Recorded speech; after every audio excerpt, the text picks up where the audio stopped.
Chapter 10. Ain't that a kick in the head? We sat around bursting with confidence after Jacob's display. I couldn't believe it. The difference one show of faith did for the psyche of a believer was obvious. The mood was light and eager compared to the tension-filled mindset we showcased minutes earlier. "Welcome back," Bruce added as the monitor sprung to life. "I don't know how to explain what we've just witnessed, but I'm sure there's plenty more where that came from. This young man, wow, that was just outstanding. I've never seen anything like it." As he spoke, a replay continued to show the dice battle from different angles. It was like the cameraman was trying to piece together how the feat was achieved by dissecting angles. "Definitely. The apple doesn't fall far from the tree with this kid," Mel added. "It looks like the fireworks are just beginning in this Legion duel." Jade and Max entered the area, congratulating Jacob. "Well done, Jacob," Jade continued, patting him on the shoulder. "How did he do that?" Eve questioned exuberantly. Jade stared down at him with an adoring smile. "Faith," he said simply. "Like I told you guys before, you guys are on a holy assignment of the highest order. Jacob utilized that and used it to his advantage. He is an exceptional young boy." I fought a smile as he spoke. "Yes, your mother and father would be proud," Max added. "Excellent show of faith and control. Now let's just hope the rest of the trials are that effortless." "So what's next?" Pete wondered aloud. "Well," he replied, taking a sighing breath, "next comes the trials." Just as he spoke, the holographic shield that protected us from the roar of the crowd slowly rescinded. I gazed at the landscape, unsure of what was next. The echo of the crowd was so loud it caused me to cover my ears. A large white holographic scoreboard with a large blank slate lowered itself into the center of the stadium. "What's that?" I asked through BAU, still wincing due to the thunderous echo and applause of the crowd. "It's the big board," Max replied, turning to me. "Like I told you when you originally arrived in the Heaven Realm, each member must pass the council evaluation to be admitted into the Light Guard Academy. The big board randomly selects a prospect from each legion until 7 matches have been fought. The person selected has the ability after the council evaluation to challenge any player they choose." His words sent my heart into my throat. The crowd roared in excitement as the big board started to spin like a jackpot machine. The butterflies in my stomach now felt like bats. I looked down the line and no one else looked confident. We all knew we were going to have to do it at some point, but none of us were jumping at the chance to do it first. "So who do I choose if I go first?" I asked via BAU. "Did you read the debriefing in your bag?"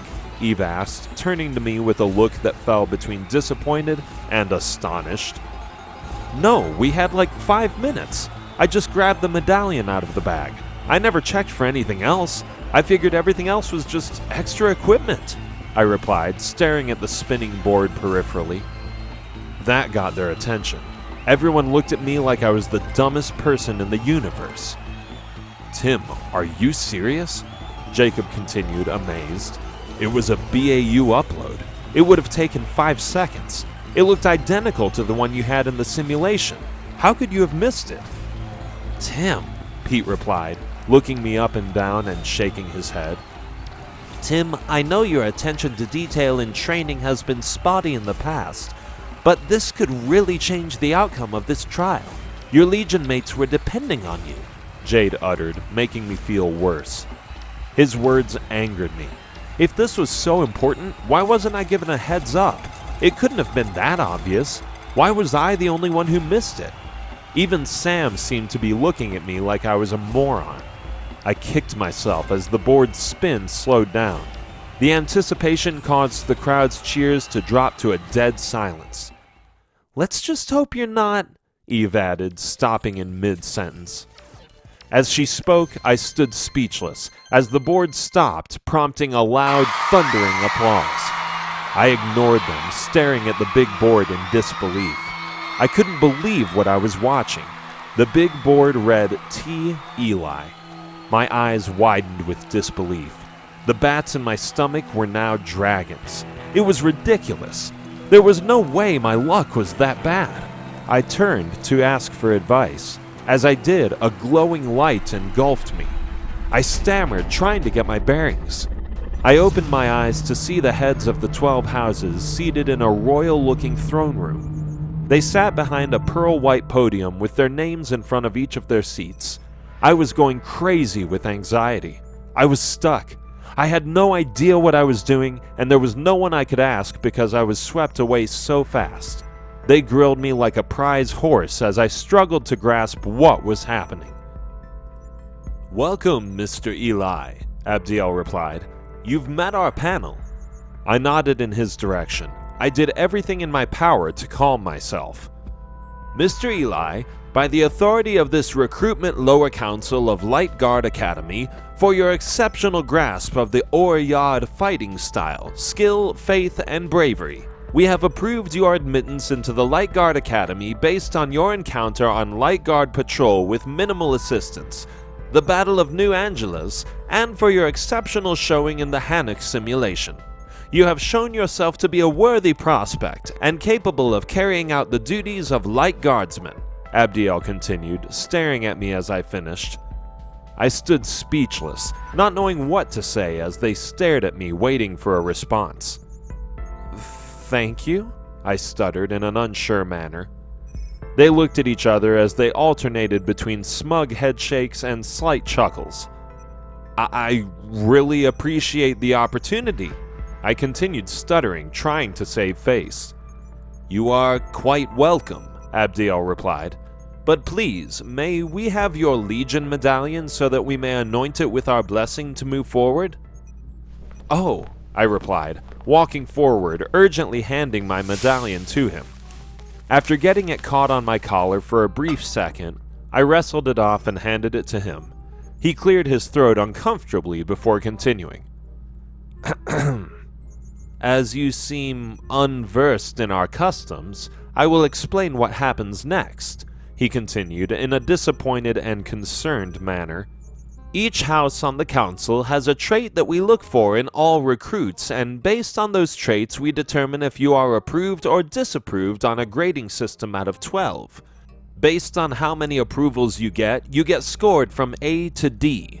Anyone who gets lower than a D will not be admitted. Do you understand?" I nodded, embarrassed about what everyone must have thought of me. I looked like a complete idiot. "Please respond verbally," he pressed in an annoyed tone. "Oh, sorry. Yes, sir," I replied, feeling more ashamed with every passing word. He nodded appreciatively. "It's okay, I just want to make sure you understand. As I stated at the celebration, my name is Abdiel Raphael. I am the headmaster at the Judah House. Our house emblem is the lion. Like the lion, we look for those with the bloodlines to rule. Our house looks for traits that shows hereditary lineage. Our house looks for strong bloodlines, and they comprise the majority of our student body.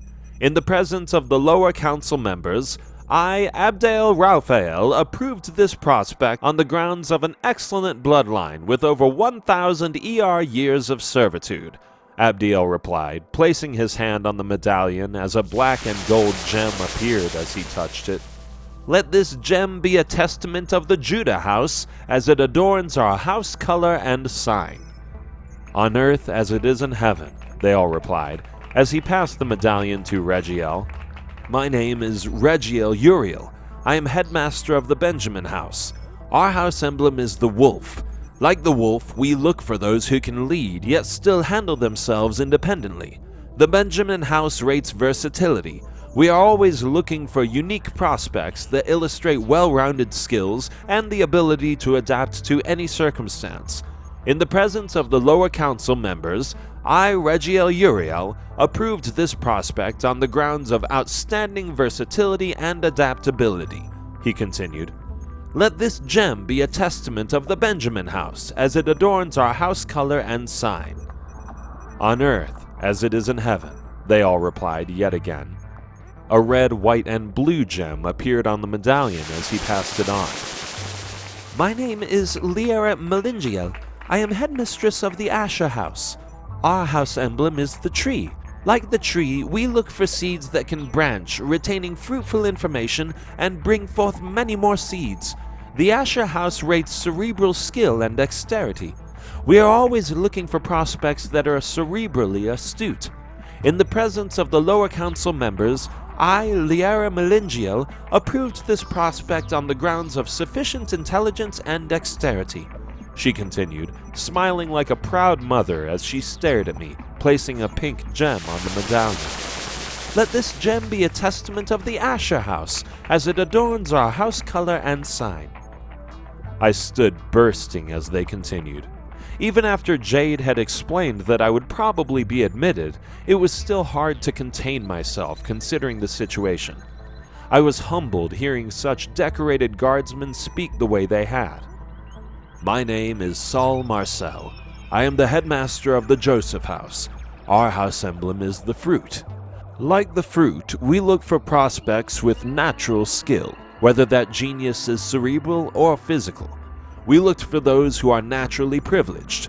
In the presence of the lower council members, I, Saul Marcel, approved this prospect on the grounds of outstanding natural ability. He continued, looking me up and down like it pained him to say what he did, as he placed a black and red gem on the medallion. Let this gem be a testament of the Joseph House, as it adorns our house color and sign. On earth as it is in heaven. I was on cloud 9 as I fought back a smile. I couldn't believe what I was hearing. They had all passed me so far. I bowed politely, wanting to fist bump after every announcement. My name is Leslie Marcel. I am the headmistress of the Reuben House. Our house emblem is the water stream. Like that water stream, we look for prospects with the ability to dominate yet still exercise control. We looked for those who are dominant yet controlled in the face of danger. In the presence of the lower council members, I, Leslie Marcel, approved this prospect on the grounds of sufficient dominance and control. She continued, staring me in the eyes without blinking as she placed a light blue and white gem on the medallion. Let this gem be a testament of the Reuben House as it adorns our house color and sign. I acknowledged her words with a nod as she passed the medallion along. My name is Desmond Mikel. I am the headmaster of the Simeon House. Our house emblem is the castle. Like those who build castles, we look for prospects who exercise planning, execution, and the ability to follow orders. We rate those who diagnose, plan, execute, and follow orders. In the presence of the lower council members, I, Desmond Mikel, do not approve this prospect, on the grounds that even though this prospect has the ability to diagnose, this council member believes he lacks the ability to plan and follow orders. This council member believes that this prospect has not fully showcased this trait, he replied, shooting me right between the eyes. He never so much as looked at me throughout his speech. He finally did as he passed the medallion on with an empty, apologetic shrug. His words were like a punch to the stomach. My ego was on cloud 9, and his words sent me crashing back to earth. With Jade's words, I didn't expect to get 12 out of 12, but it was still hard to swallow. My name is Gil Harrell. I am the headmaster of the Levi House. Our house emblem is the celebration candle. The candle represents fun, joy, and most importantly, celebration. It represents spontaneity and resourcefulness. Those are the traits we look for at the Levi House. In the presence of the lower council members, I, Gil Harrell, approved this prospect on the grounds of outstanding spontaneity and resourcefulness, he replied with a playful wink as he placed a red and black gem on the medallion. Let this gem be a testament of the Reuben House as it adorns our house color and sign. On earth as it is in heaven, they all replied again, passing the medallion on. I stood trying my best not to get too high or too low as they continued. After the last shot by Councilman Mikel, I was preparing myself. My name is Julian Mateus. I am the headmaster of the Dan House. Our house emblem is the serpent. The serpent represents cunning and natural instincts. The traits we look for is quick planning, reaction, countering, whether that be physically or mentally. Those are the traits we look for at the Dan House. In the presence of the lower council members, I, Julian Mateus, approved this prospect on the grounds of outstanding cunning and natural instincts, he replied, turning to the other council members as he placed a light blue and navy gem on the medallion. Let this gem be a testament of the Dan House, as it adorns our house color and sign. On earth as it is in heaven, they continued as he passed the medallion on. My name is Mike Donnell. I am the headmaster of the Naphtali House. Our house emblem is the deer. The deer, or buck, represents honesty and hard work or character. Those are the qualities we look for in our prospects. We want those that showcase loyalty, sacrifice, and righteousness. In the presence of the lower council members, I, Mike Donnell, approved this prospect on the grounds of outstanding loyalty, sacrifice, and true pursuit of righteousness, he replied, staring at me with his hand over his heart as he placed a burgundy and white gem on the medallion. Let this gem be a testament of the Naphtali House, as it adorns our house color and sign. On earth as it is in heaven, they replied. I nodded, getting used to the flow of things as they passed the medallion yet again. My name is Colin Uriel. I am the headmaster of the Issachar House. Our house emblem is the donkey. The donkey is relied upon for passage of family and loved ones, so they must be strong, trustworthy, and responsible. Those are the qualities we look for in our prospect. In the presence of the lower council members, I, Colin Uriel, disapproved this prospect, he replied, before being interrupted by an eruption in the room. On what grounds, councilman? This prospect has saved nearly half of the members on his legion and has gone to drastic lengths to do so. He went to purgatory for crying out loud, Councilman Donnell interjected. Councilman, please. We're here speaking to this young man about respect for tradition and formalities. Can we showcase a little of it ourselves? Abdiel intervened. Please, Councilman Uriel, continue. Councilman Uriel cleared his throat, looking at Councilman Donnell, annoyed, before returning his gaze to me. This councilman believes that this prospect, although full of talent and earnest spirit, does not showcase matureness and attention to detail, which has hurt his team on countless occasions and put he and his legion in danger. Based on these findings, this councilman feels this prospect lacks the sufficient trait ability. He is not trustworthy, he continued, passing the medallion on like it was a piece of garbage he wanted out of his hands. His words cut deep. I would have taken back every approval I had gotten so far to hear him say I was trustworthy. I stared around the room as the initial outrage waned. They couldn't argue. He made his point, and he was right. I could barely stand. I wanted to crumble. It was the last thing I needed to hear at that point. My name is Adam Cummings. I am the headmaster of the Zebulon House. Our emblem is the boat. A boat is a representation of a crew. A crew doesn't tolerate mutiny and disloyalty, and that is the trait we rate. In the presence of the lower council members, I, Adam Cummings, approved this prospect on the grounds of outstanding loyalty, he replied, giving me a sympathetic look while placing a gold and white gem on the medallion. Let this gem be a testament of the Zebulon House, as it adorns our house color and sign. I had no reaction to his words. I stood in a haze, unable to knock myself out of my funk. It was one thing to believe you were untrustworthy. It's another thing to have it documented for the entire heaven realm to see. On earth as it is in heaven, they replied again. My name is Robert Lavelle. I am the headmaster of the Gad House. Our emblem is the tent. A tent is a representation of a durability and endurance. A tent endures against circumstance for sake of what they are made to protect. This is the trait we rate. In the presence of the lower council members, I, Robert Lavelle, approved this prospect on the grounds of outstanding sacrifice and endurance, he replied, placing a gray and blue gem on the medallion. Let this gem be a testament of the Gad house, as it adorns our house color and sign."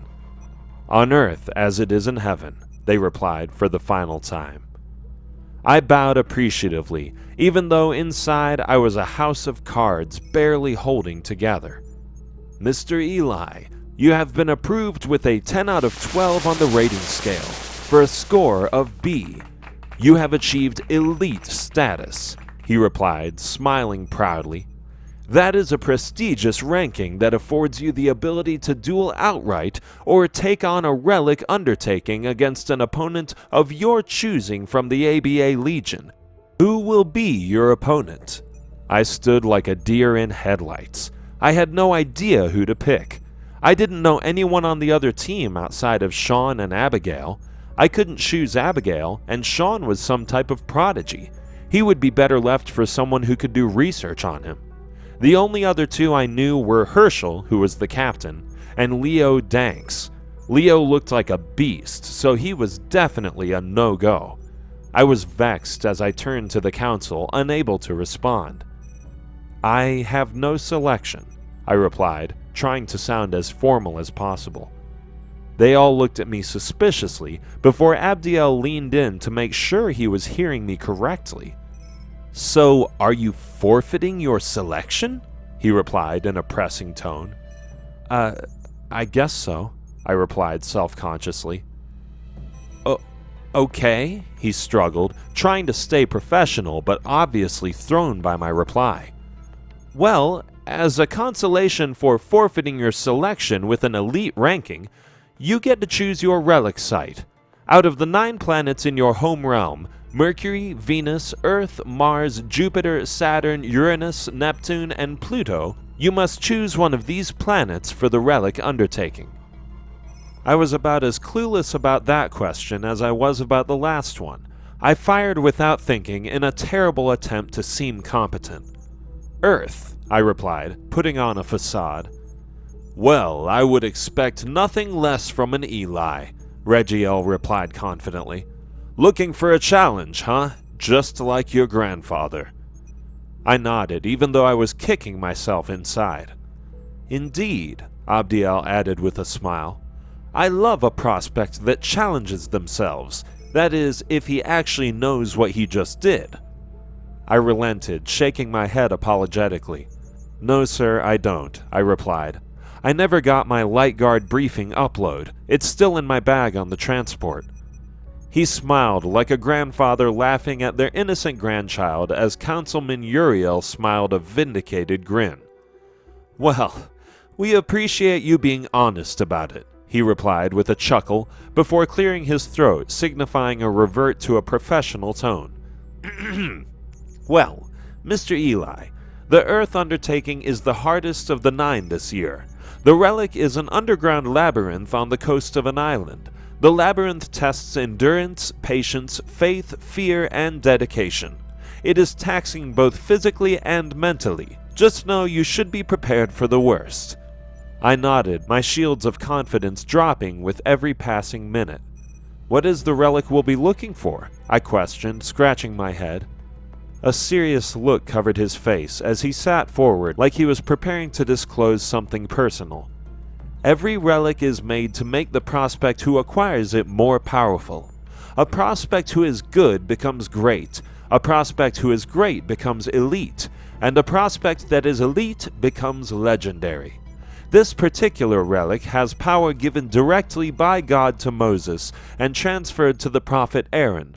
The staff that you carry is the origin of its power," he replied, pointing at the stick that hung over my shoulder. "The staff of Aaron was one of many weapons created from the staff of Moses. It draws its power from the piece of your staff that was extracted to make it, so part of it is a piece of the same staff you carry. Aaron's staff was stolen upon his death and used by the Nephilim you know as a false god of the sea." "Poseidon," I replied, surprised I knew the answer. "Exactly. That staff was broken in pieces to cause famine, pestilence, war, and death. It gave these Nephilim great control over subatomic and elemental energy because a small piece of that staff was a beacon of power. that all creation must bow, even the very thralls of death itself. The four most powerful weapons created are carried by the men your culture refers to as the Four Horsemen: the sickle of death, the sword of war, the chains of famine, and the bow of conquest. I tell you all of this to show the power of just a piece of this weapon, so that you understand the power of the full staff and the staff that you carry. The time has now come that we retrieve it, and you, or your opponent, are the ones you just volunteered to do it. It won't be easy. This labyrinth is filled with beast and both man and heaven-made traps. The two of you will be placed on opposite sides of this labyrinth, and you will be to force your way through. The first one to it wins the most powerful subatomic and elemental weapon in the trials. I bowed, because at the time it was the most professional form of acknowledgement I could do to show how appreciative I was for his explanation. Your opponent will be Herschel Champion, Abdiel replied, as everything morphed around me. Before I even realized what was going on, I was standing next to my Legion mates. You're not chosen first, Eve replied. What? I replied, turning to her surprised. Too late for that now, she replied, pointing at the big board. I stared at her, trying to understand what she meant. They all looked at me with the exact same looks they did before I met the council. It was like a second hadn't gone by. What are you talking about? I shot, forcing them to explain what was going on. You have to go to your council evaluation, right? Eve asked, turning to Jade. It doesn't work like that, he replied, looking at me, concerned. You've already done it, haven't you? I nodded as the holographic wall shielded us yet again. Done what? The council evaluation? Eve continued. What, did they use subatomics? Jade nodded in agreement. Like I said, it's all about the viewers, and they like to get to the most important part.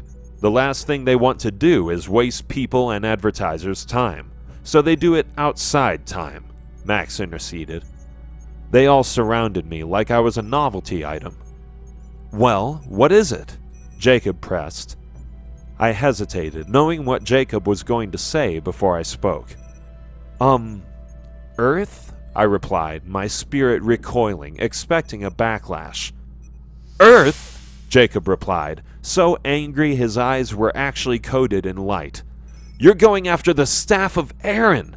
Man, Tim? I replied, throwing my hands down in anguish. Tim, that was an undertaking specifically designed for a captain, Pete explained, mimicking Jacob's concern. More specifically, it was made to challenge your brother. After what they saw your brother do at the base, that place could be a death trap. Eve's eyes grew in amazement. She looked like she swallowed a bug. Tim, this could be dangerous, Eve replied, angry. Is there anything we can do? Max? Jade? No, it was always possible that you guys could have gotten the undertaking randomly. It was unlikely, but possible. The truth of the matter is, there is no such thing as an undertaking being too hard. There is nothing we can do. Tim, who will you be dueling?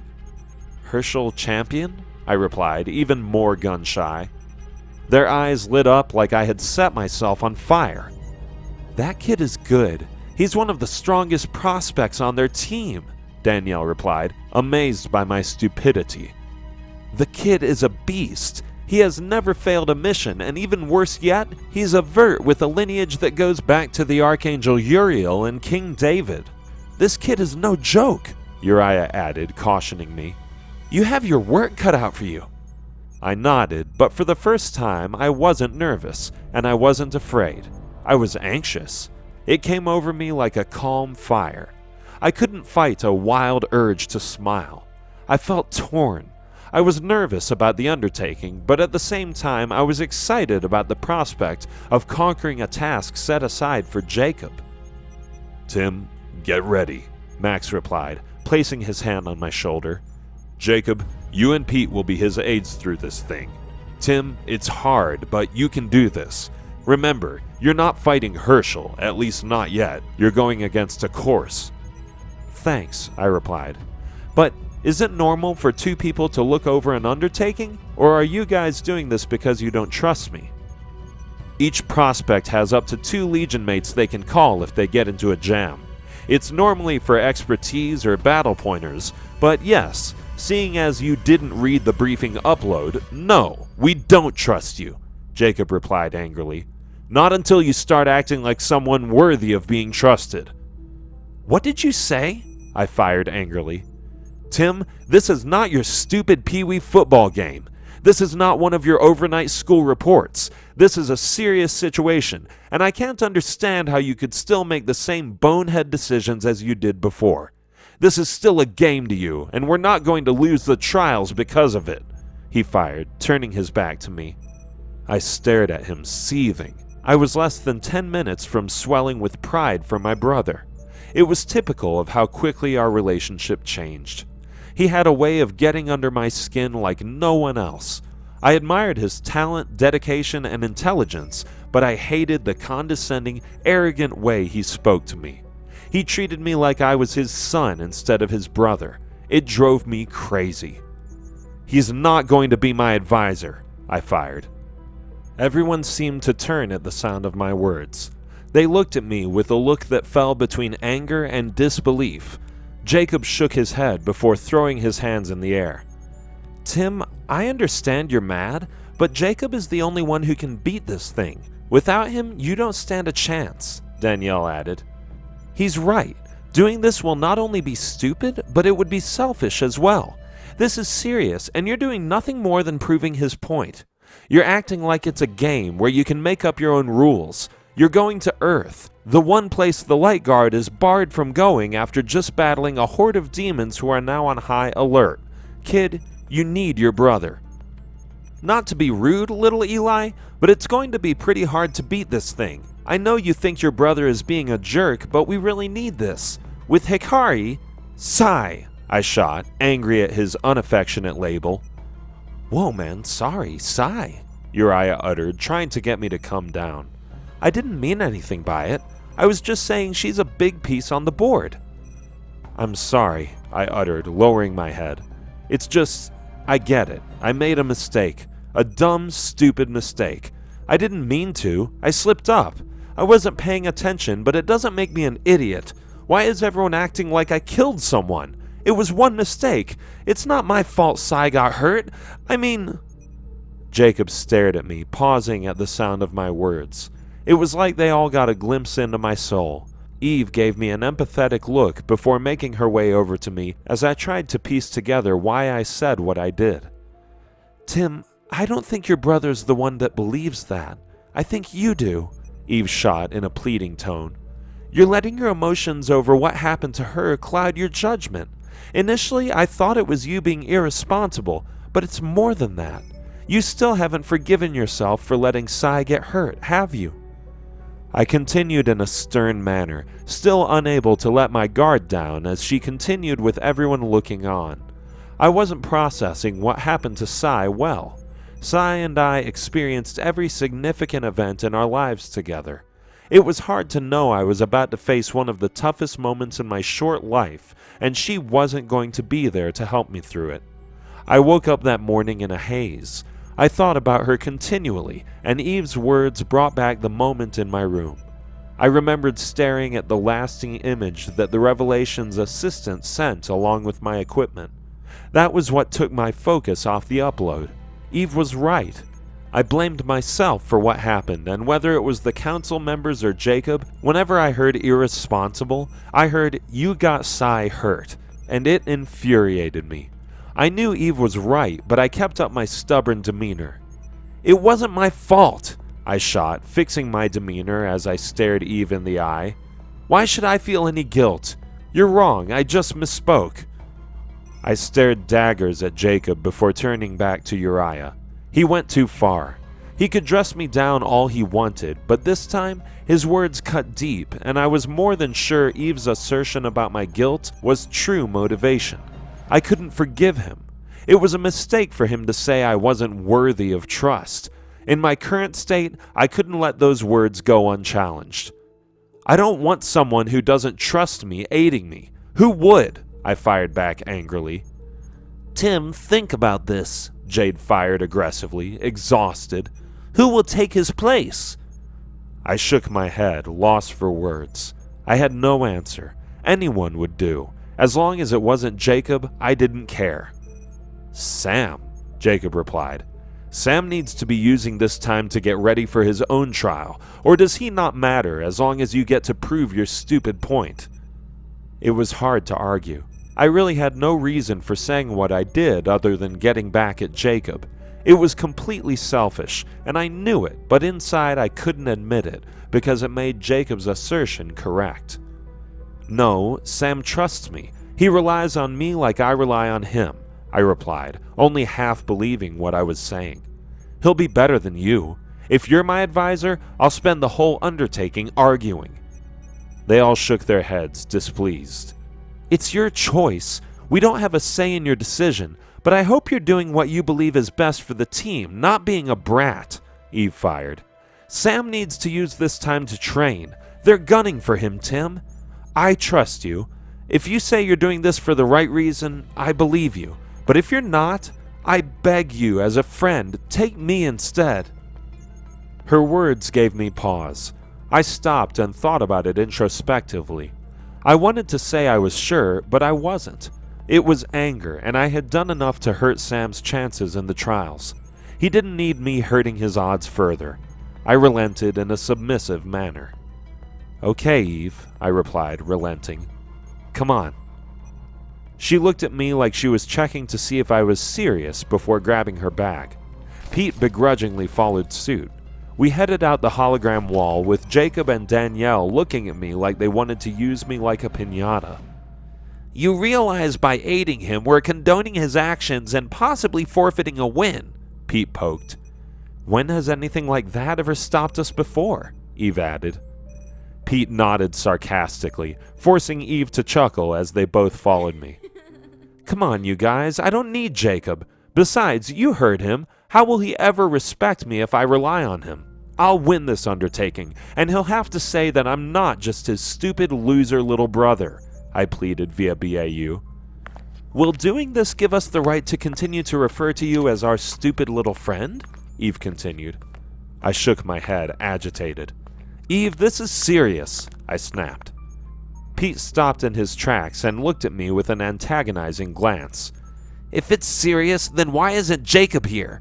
Pete replied, finally showing a hint of anger.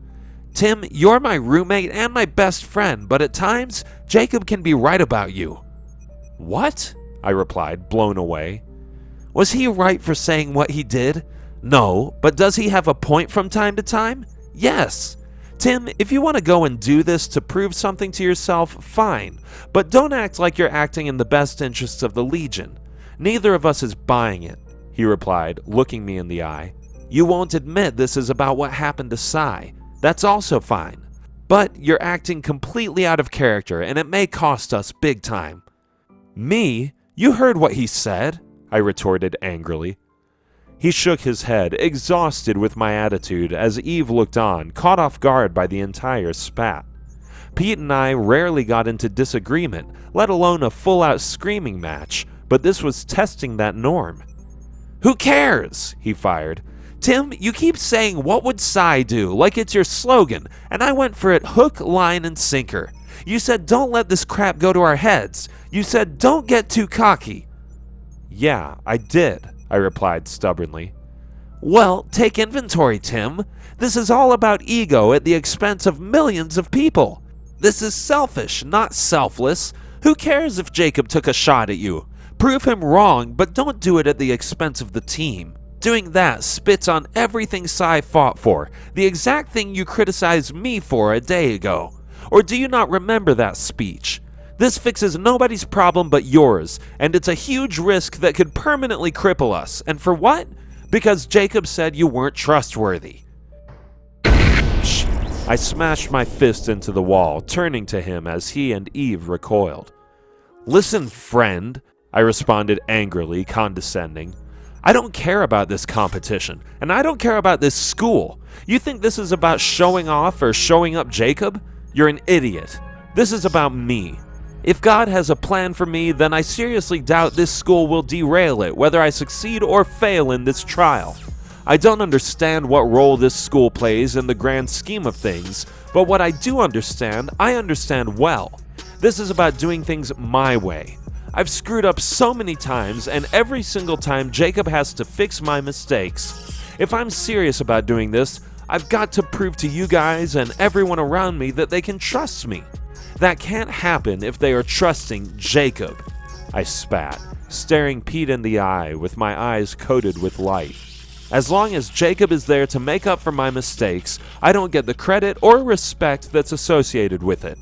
I messed up and put myself in this position.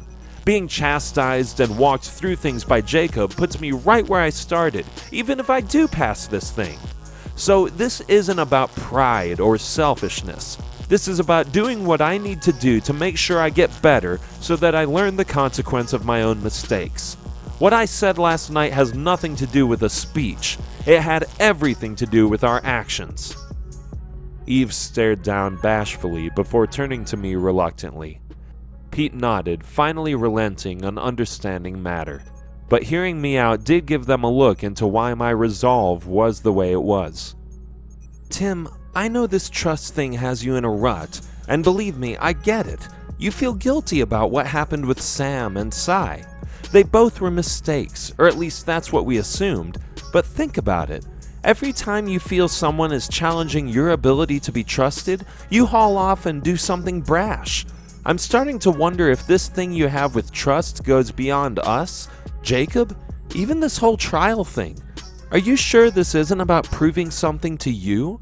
Are you sure this isn't just pride? She replied, making me think. She was right. I know I felt I was doing this for the reason, but there was no way I was absolutely sure. I couldn't be. To answer, I had to figure out something for myself. Where did this need to be trusted come from? I snatched away angrily and stepped upon the platform as something occurred to me that changed my mindset on the entire argument. Well, I guess we'll see, won't we? I replied, angrily turning away from them. Jade said that pride would be my downfall, but this wasn't pride. I wasn't doing this to show off or get praise.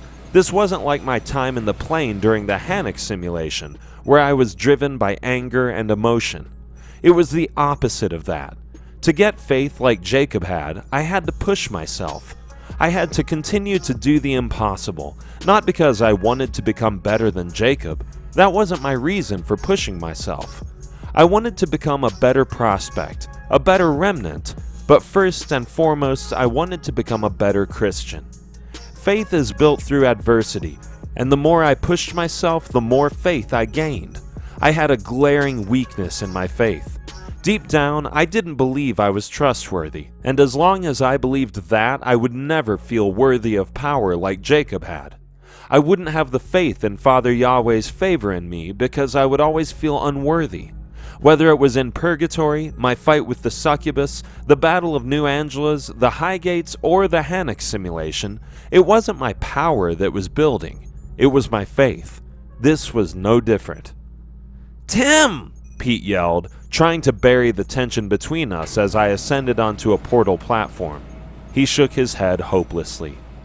"Be careful," he replied, as he and Eve disappeared from view. I gave a farewell salute before looking up as I ascended high in the stadium. The crowd was going insane. I couldn't hear a thing inside the hologram-encased platform I was on. I was nervous but confident. I had come too far and gone through too much to fail. The solo ascent seemed to take a lifetime. My emotions went up and down like a roller coaster. When I finally hit the top platform, I was so out of it that I just stood staring into space, deep in thought. "Mr. Eli," said a beautiful woman standing next to Herschel Champion. "Oh, sorry," I muttered, stepping off and speeding up my walk to make up for the stall. The platform looked like a large helipad, and the lights around it looked like a game show stage. As I approached, Herschel entered a pod-like transporter as the lady stood waiting, tapping her foot impatiently. "This is starting to be a trend with you Earthborns," she replied condescendingly. I stared at her with a look that instantly put her on edge. "It's just a joke," she replied with a smile. "Do I really look that different?" I stared at her with a fake smile, acknowledging her apology but confused by her phrasing. "I'm sorry, it's hard to get used to the people here," I replied apologetically. She put her hands on her hips and tilted her head, playfully upset. "Mr. Eli, you really don't recognize me, do you?" she replied with a smile. "My hair is a little lighter and I have the full lips I've always wanted, but I didn't think I would be that indistinguishable. Just a second." The lady smiled as her hair darkened and her lips reverted, revealing a familiar face. She twirled around like she was modeling her dress before turning to me, showcasing a familiar face. "Ms. Munoz," I replied. I hesitatingly approached her, giving her a hug like a kindergartner. She chuckled adoringly as she hugged me back. When did you get here?" I replied, ecstatic to finally see an adult from my home world. She kneeled as she moved my wavy hair out of my face. "Well, the day you picked your legion, which was 30 days mid-realm time to you, but here it was about 15 months, give or take a day or two. Either way, I've been watching ever since I arrived, and I must say I am so proud of you guys," she explained, hugging me again. I accepted her embrace as a nostalgic feeling came over me. I hated going to school and rarely stayed awake once I got there, but judging by the way I was acting, you would have thought she was my favorite aunt. I was just happy to see someone I knew, someone who knew me, the real me. "Why are you here?" I replied, pausing. It was the first question I should have asked, but I was so surprised I never thought to ask. "Well, I'm a teacher at the Benjamin House," she replied with a smile. I was waiting for a variety of replies, but that was the last response I expected. "Really? Oh, I mean, congratulations," I replied, sputtering as my brain processed things. She smiled and looked at me with a reassuring shake of her head. "Thanks, but actually I should be thanking you. Well, you and your friends, that is," she replied. "Just knowing that I was your teacher for 3 years in the Earth Realm was a huge advantage for me. I was flooded with offers to teach at some of the most prestigious schools in the Heaven Realm. After a couple months of studying and constant BAU uploads, I chose the Benjamin House. So, if you happen to end up at the Benjamin House, come find me. I'll be your Earthrealm Studies and Subatomic Combat teacher. I'm here because they figure I'd be the best teacher for you and your crew, and judging by your reaction, I think they were right." I smiled, nodding, still worried about the upcoming match in the back of my head. She was a nice diversion, but every time I went upstairs, the only thing that kept registering was the daunting task that stood in front of me. Okay," I stuttered. She stared at me as if she was trying to understand my feelings before covering her mouth apologetically. "Oh, well, you're already late, and here I am making things worse," she replied abruptly. "It was nice seeing you again. Just step into the transporter, and once the countdown starts, pull the lever, and the undertaking will begin." I nodded, signaling I understood as she walked me over to the capsule and opened the door. I almost tripped making my way into it. I was upset, and it felt like I was going to puke with every step I took. She leaned over for one last hug before I recoiled, thrown. It was more because I wasn't paying attention than anything else. "Good luck," she replied, forcefully hugging me. "Are you okay?" I forced a settling smile. "Thanks," I replied. "I'm fine." "Tim, you'll do fine," she replied with one last adoring embrace. I nodded as I stepped into the capsule. It was a beautiful metal with a long gold lever. The way I was shaking, you would think my head was on a guillotine. I struggled into the seat. I moved around until I felt comfortable. It was hard to find pleasure in anything that was happening at that time, but the chair wasn't bad. It was breathing leather that seemed to grab me as I sat down. I strapped in with my heart in my throat. I took a deep breath before reaching out and grabbing the gold rod that sat next to me. As I did, the screen lit up and an android appeared. A part of me was freaking out. I knew my thoughts were just anxious nerves and fear, but at the time they were paralyzing. I tried to shake the nerves as the android began to speak. "Contestants, please pull the lever to your right when you are instructed to do so, after which you will travel to your undertaking. Please be advised that you can use every skill at your disposal," the android replied. I took a calming breath and rotated my grip on the lever. I felt for the person who came in after me. I was covered in sweat, and I was only getting worse the longer I sat in the capsule. "Get ready, contestants," the android continued, causing my heart to speed up. "And may Father Yahweh and Jesus Christ Emmanuel be with you."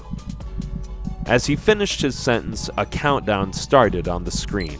10, 9, 8, 7, 6. My mind was going a mile a minute. The internal battle was starting to weigh on me. The feelings of confidence, then panic, had me going up and down like a roller coaster. 5, 4, 3, 2, 1. I pulled the lever as a dropping feeling shot through my already bleeding stomach. It felt like the first time we headed to our training ground. I closed my eyes and braced myself as the pulling feeling shot me forward. I felt a slow transitional fall, then a pushing jolt. I opened my eyes as the light of the wormhole erupted all around me. "Heads up, Theta," said a voice, startling me. I opened my eyes as Herschel shot past me, almost knocking me over. I flipped uncontrollably before I finally fought right side up. He was fast. I powered up and shot after him. I was a mixed bag of emotions. A part of me was excited, while the other side of me was scared crazy that the trial started and I was the first prospect. The whole tone of our trials would be set off by how good I did in this undertaking. It was making me more nervous when I thought about the stakes. I didn't know what I should have been feeling at that time, but what I did know is I had to react and do my best, and right now I had to move. I clenched my fists, concentrating as the power around me shot to my feet. I shot off like a rocket, quickly gaining ground on him. Just as I zoned in on him, he dipped through the portal hole. I sputtered as he disappeared through it. I halted, looking at the live fire of the ozone layer. I covered my face and dove through the portal hole. The fire disappeared against the non-flammable Teflon of my gear. "Whoa!" I let out as I free fell. I aimed my head and fired myself like a rocket. As the familiar blue water of Earth came into view, my uniform began to flicker before sending a honing shot from my shoulder. It was so sudden that I temporarily lost my bearings. It lit up as a destination hologram lit up the water beneath me. As I neared the water, my uniform began to transform. I swatted wildly as my collar liquefied around my neck, scaring me. It continued to transform as I hit the water. The water was icy cold, and it instantly turned my suit into a cooler. I took a deep breath, cringing from the temperature of the water. I exhaled and was surprised to open my eyes and see a holographic helmet. I patted, touching my face, amazed that it didn't seem to block anything, yet it still allowed me to breathe underwater. I felt surprised and confused as the light seemed to come from everywhere until the helmet became a solid rubber material. No matter how accustomed I got to the technology of the Heaven Realm, every day something seemed to surprise me. I shook off the awe, remembering I had already lost enough time. "Element Beta, water command, liquid push," I commanded, shooting through the water like a missile. The holographic light shot, navigating my way to the base. The path was littered with fallen boats, planes, and unknown crafts. It only took me a second to surmise where I was. I was smack dab in the heart of the Bermuda Triangle. Just thinking of it gave me the creeps. The water got deeper and darker as I neared the base. As it came into view, I gasped. It was humongous. It was a large pyramid that was covered in mud and soot. I slowed my pace as the light navigated me toward the entrance. I shot toward it once I peeled back long enough to see my path. "This thing is huge," I muttered to myself. I heard sputtering, then radio white noise, which caused me to stop. "You have no idea," Pete warned, catching me off guard. I sighed in relief and headed toward the entrance. "What do you mean?" I asked, nearing the entrance. It was the only response that seemed pressing at the time. Really, it was the only thing my chattering lips and worrying brain could muster. "What you're staring at is just the top," Eve replied. I calmed myself. I had no idea they would be so involved in the undertaking. I thought for sure they would only be reserved for emergencies, but I wasn't complaining. I landed on a platform that rolled out of the bottom of the pyramid. As I landed on the bridge-like platform, it toppled, tilting as my weight landed on it. I rose off it and waited until it evened out. I swam perpendicular to the platform until a large door stood in front of me. I cautiously touched down on the platform, making sure to evenly land on it, unlike the last time. I struggled to stand, fighting to balance my weight. Like before, the bridge tilted slightly before evening out. I carefully took steps toward the door as a light shot from the door and locked onto me. The doors stalled for a second, then opened. "Wow, this is ordinary," I uttered, walking through as the doors slammed behind me. "The last time you were underwhelmed by something, we fought a minotaur," Eve cut in with a chuckle. "Pay attention and keep your guard up." I covered my face with my robe, prudently expecting an airborne toxin or something of that sort. The place looked like it was ancient. I took a couple steps and my uniform began to morph once again. A light emanated from both sides of my chest and acted as headlights shining my way through the dark, dirty corridor. "Well, this is Earth. It was made thousands of years ago," Eve replied. "What do you expect? You shouldn't be worried about what it looks like. You should be worried about how to deal with what's inside." The construct was shabby and looked like it was about to cave in on me any minute. It had weird hieroglyphics all over the walls, surrounded by angelic writing. My mind began to imagine the uproar it would have caused if I was a normal kid. It would have been the greatest discovery in human history. I stepped cautiously, surveying the roof and ground. I was expecting a trap around each corner. I walked for about 10 minutes before I finally came to a holographic barrier. "This is where it starts," Pete said in an emphatic tone. "It's about to get dicey." I swallowed hard and leaned forward, trying to peek through the thin veil. The barrier was dark red, almost maroon. I tried to use my anointed sight, but it was too dark to see anything. "What?" I asked, surprised. I was scared to walk through the barrier. I was in a stalemate waiting on Pete's reply. "Well, this is the holding dungeon," she replied, as everything went silent. There was angelic writing next to the entrance with words in English underneath it. The words stated, "Caution, extremely dangerous." It put me on edge from the minute I read it. "What? Holding dungeon for what?" I continued, unable to believe they were seriously sending me into a holding cell for demons. There was a short silence that made the hair on the back of my neck go stiff. "Well," Eve replied with a slight hesitation. "Well, what?" I pressed impatiently. "Well, it's a holding dungeon for, wrath demons," she replied, wincing.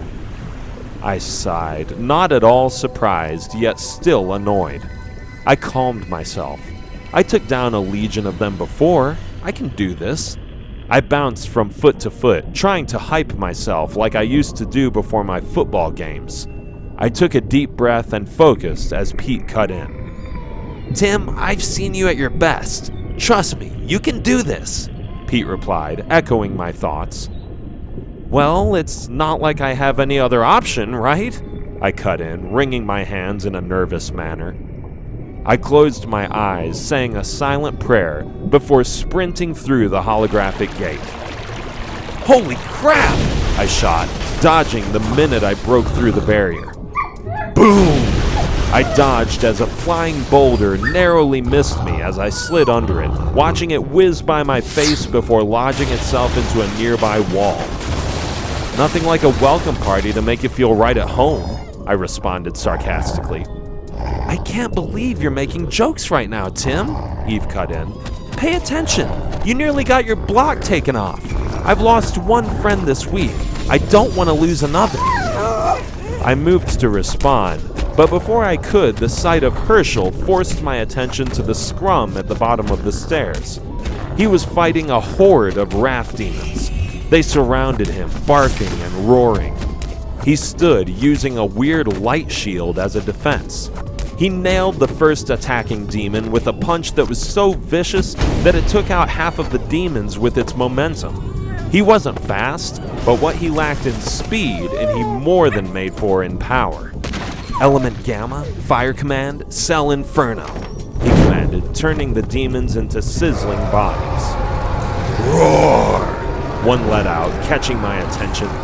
I turned to block, but he was too far into my guard for me to intercept his attack. Whack! Boom! Oh! I exhaled, cringing, as the beast forced me into a nearby wall. It snapped wildly, trying to devour me as I fought to keep the rabid beast at bay. I finally got my bearing and tossed the beast into a nearby wall with shattering force, nearly snapping it in half. I fought to my feet, staring exhausted as a horde of the beast sprinted toward me. "Tim, keep your eyes peeled," he responded, trying to verbally pick me up. "Pete, if I had to focus to find where the threat was coming from, I'd be in better shape, don't you think?" I shot condescendingly, grunting as I powered up. "Bam! Ah!" I exclaimed as the beast leading the charge shoulder rammed me into a wall once again as I fought to keep it from snapping my head off with one bite. "Oh my gosh, I can't watch!" Eve uttered, covering her eyes in panic as I fought the horde of beasts that were attacking me from all angles. The beast continued to unload as I blocked for my life, using an air pocket to shield me from the large horde of rabid werewolf-like dogs.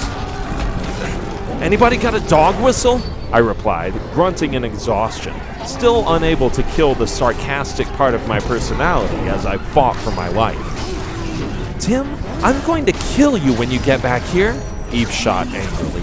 "Stop messing around. This is serious. Those things could rip you to shreds." "Trust me, Eve," I fired back angrily. "I've noticed." Boom! I released a wind bullet, shooting the monsters high in the air. Flash step! I sped forward in a flickering motion, cutting the beast down with precision, slicing wind attacks. Herschel stared, still battling a horde of the beasts as I landed in my previous spot. The animals let out gargles and groans as they fell lifelessly to the ground. I found Herschel once more. I had to keep a bead on him. We were competition, but there was no way I was going to let the guy get mangled right in front of me. I lowered my head in an exhausted manner before flashing between he and the beasts, causing them to backpedal in fear. "Never said I needed your help, Theta," he shot, leaping over my shoulder. Bam! Roar!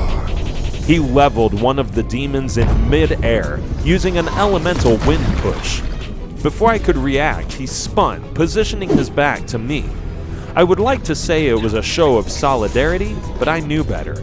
He wanted to obscure my view of him. I had to react and fast, or I would lose him again. "Element Delta, Wind Command, F5, I replied, spinning at exceedingly fast speeds until me and Herschel were engulfed in violent winds. "Tim, what are you doing?" Eve cut in. "This is a competition. Why are you protecting him?"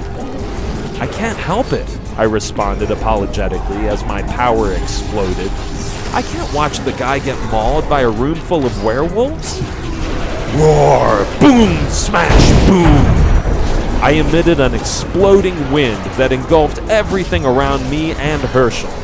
The demons were caught up in the tornado, slamming into walls and nearby surfaces as I descended back to the ground. My presence in the Earth realm made things difficult. It was exhausting, and it was a stupid mistake to risk so much of my energy protecting someone I was competing with. I fell to one knee, fighting fatigue, as Herschel stared at me, genuinely confused about what to do. It was like he was trying to figure me out before shaking his head and darting off toward a newly formed wormhole. "And there goes your gratitude," Eve cut in. "It's not about him," I let out, panting as I fought to my feet. Zap! I flashed forward, gunning after him. "No, it's about you, idiot. Now go before that wormhole disappears and that den of beasts respawn to finish what they've started," Eve ordered in a tone that fell between angry and frightened. I turned to run him down using flash speed, but even using light speed, the exit was blocked. Roar! A werewolf screeched, landing in front of me, blocking my path. "Man," I let out in frustration, dodging as he threw a looping punch. "You have to make quick work of this thing," he commanded. "It can match you physically, and it has the high ground." "Yeah, we'll see about that," I grunted, taking a deep breath as my eyes lit up. I used flash speed to gain momentum as I shot into a leaping backflip. I bounded, flipping until I had reached my desired depth. I slowed my momentum as I hit the ceiling. The demon lunged at me with its mouth open, ready to strike as I darted back toward him. I spun my staff, creating a slicing whirlwind that looked like a gigantic scythe blade. "Ugh!" the demon let out as I took its head off with one slice. I bounded and dove into the wormhole just as two demons collided with each other, trying to block my exit. I felt so powerful. It was the simulation. After being handicapped and completing such an advanced scenario, my powers made me feel invincible. But in the Earth realm, exerting so much energy came at a price. I was exhausted. "What was that place?" I asked, bent over, trying to catch my breath. "I didn't think I was going to have to exert so much energy so early in the undertaking. My Earthrealm body is starting to give out." "Like we said, the place is a holding dungeon. It's where they hold the wrath demons that are used to protect this place. That barrier is normally a shield that prevents them from getting out." "Tim, you're weaker. You still have a long way to go, and you can't just keep roiding out thinking your body is not going to pay the price. You have to conserve your energy," Eve warned in a begging manner. "You're going to give me a heart attack. Please, just listen to us and stop trying to be a hero, for my sake." "Okay," I replied, using the wall to hold myself up. "You have my word. I'll conserve more energy." I was happy to see how concerned she was about me. It made my feelings for her that much stronger. I straightened up, stretching, as she cut in again in a shocked and panicked voice. "Tim, look out!" Eve warned. Boom! Ah! I let out as a scorching boulder hit me, sending me hard against a nearby wall. "Oh my gosh, Tim, are you alright?" Eve uttered hysterically. "I'm fine," I grunted, maneuvering around the boulder. The pain was slight, but the endurance to keep getting up was starting to weigh on me. The Earth Realm had sucked the energy out of me at the Battle of New Angeles, but this was different. I stared down the hall as a wave of boulders came rolling toward me again. "This is different from the Earth Realm. My body seems even heavier," I protested, fighting to my feet. "Yeah, it's probably the pyramid. It started once you entered the base, right?" Pete asked inquisitively. "Yeah, I think." "Ah! Boom, boom, boom!" I replied, shattering the boulders with shattering force before falling to a knee yet again. It was like long-distance running. Eve was right. I had to pace myself, or I was going to go down quickly. "I think you're right," I replied, dodging a boulder. The corridor was so narrow. I barely had room to maneuver, and the air was so thin I could barely breathe.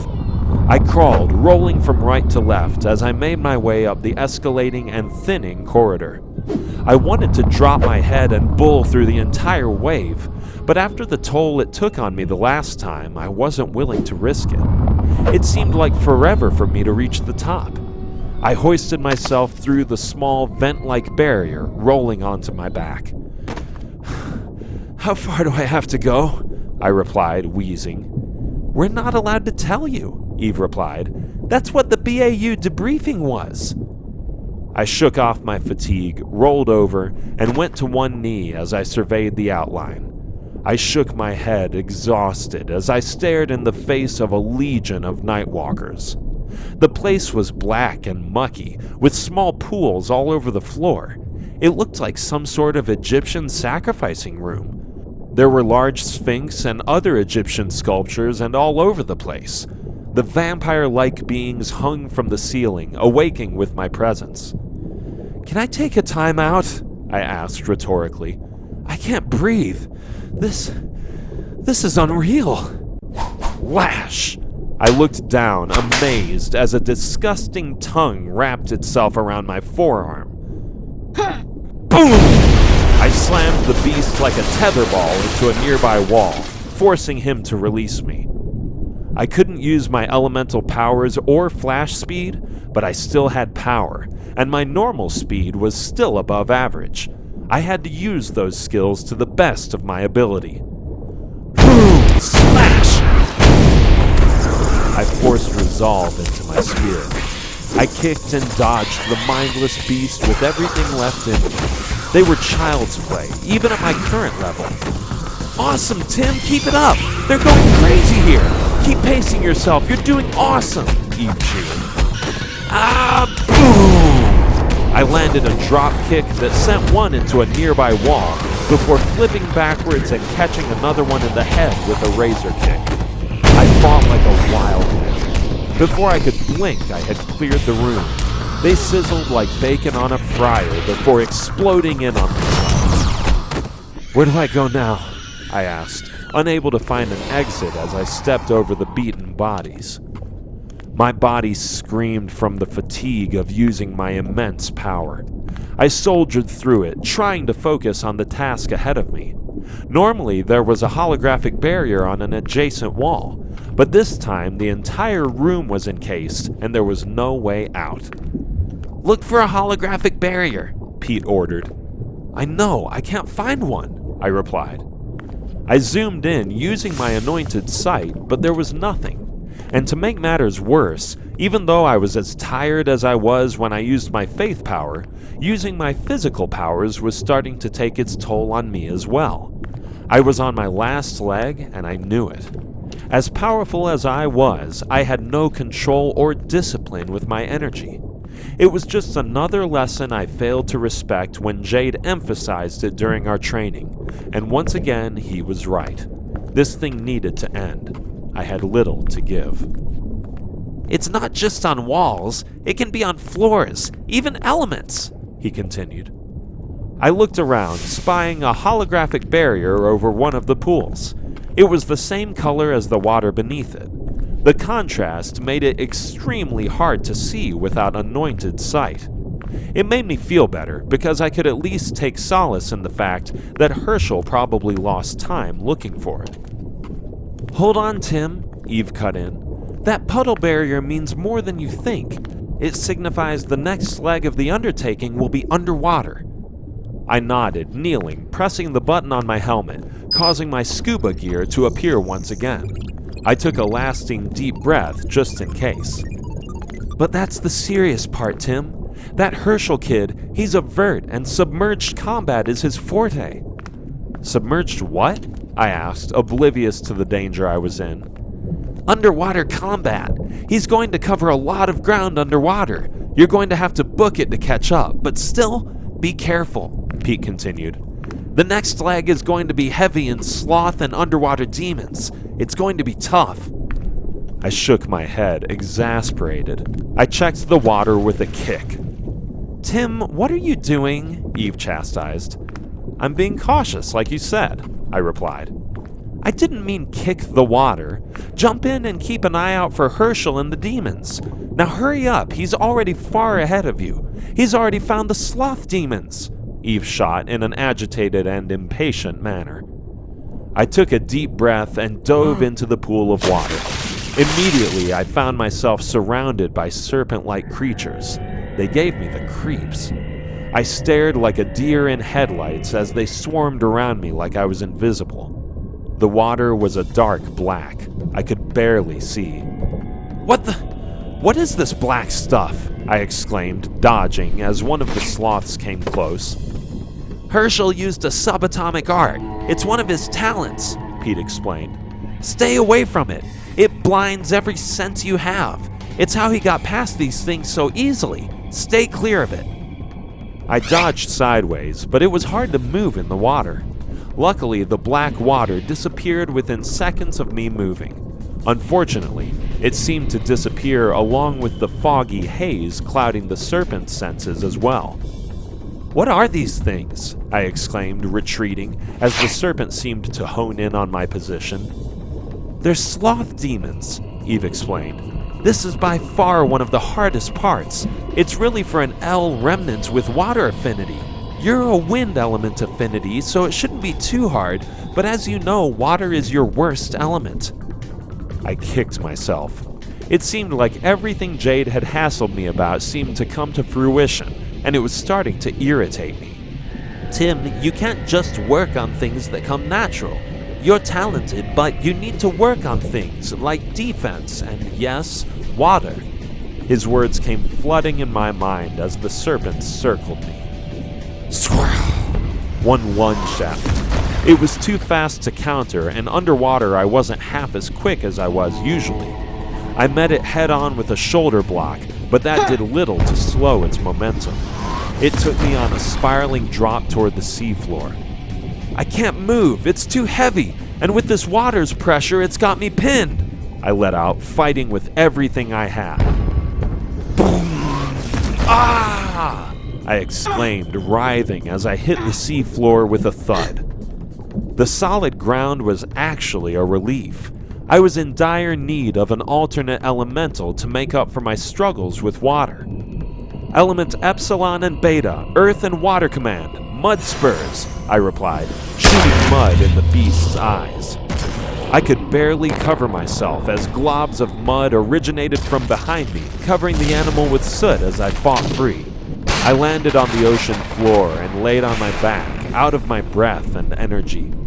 I was able to breathe underwater, but there was clearly less oxygen and breathable air at the bottom of the ocean. It was one of the hardest things I had endured since I started on this journey.